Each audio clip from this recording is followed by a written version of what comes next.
প্রতি বছর বরাদ্দ বাড়ে, কিন্তু সেই বরাদ্দ আসলে কতটা কাজে লাগে সেটি নিয়ে সবসময় প্রশ্ন থাকে। এবার বরাদ্দ গতবারের চেয়েও বাড়ানো হয়েছে, আসলেই কি দরকার, নাকি আবারও সেই লুটপাটের যে জ্বালানি খাত সেটিরই একটি চিত্র আমরা দেখব?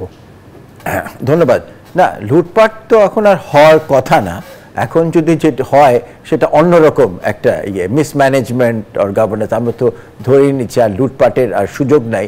কিন্তু কথা হচ্ছে যারা আগের থেকে কিছু কিছু জিনিস দখল করে আছে এবং তাদেরকে তো পেমেন্ট করতে হচ্ছে, তো সেটাকেও আমরা একরকম লুটপাট বলতে পারি। তো সেইভাবে লুটপাট হচ্ছে।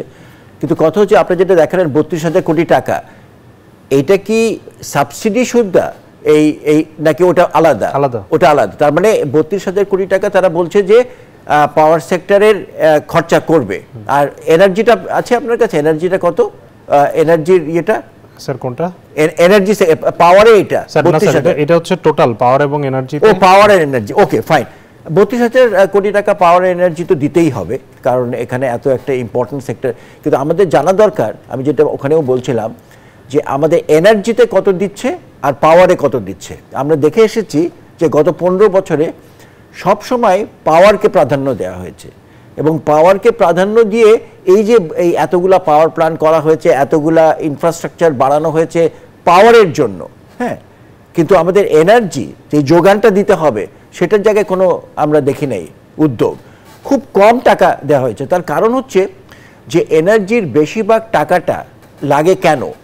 হ্যাঁ, লাগে হচ্ছে গ্যাস আহরণ করার জন্য, গ্যাস এক্সপ্লোরেশন করার জন্য। তা আপনি যদি আগেই সিদ্ধান্ত নিয়ে নেন যে আমার গ্যাস এক্সপ্লোরেশন আমি করব না, আমি এলএনজি ইম্পোর্ট করব, তাহলে তো আপনার বরাদ্দ লাগে না। কিন্তু এইবার আমরা এক্সপেক্ট করছি এইটার উল্টে যাবে।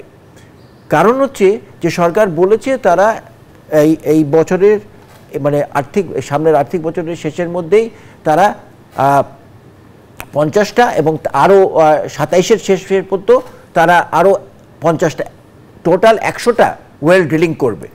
এবং তো এটা সম্পূর্ণ নিজস্ব টাকায়, তো এটার জন্য তো টাকা দিতে হবে।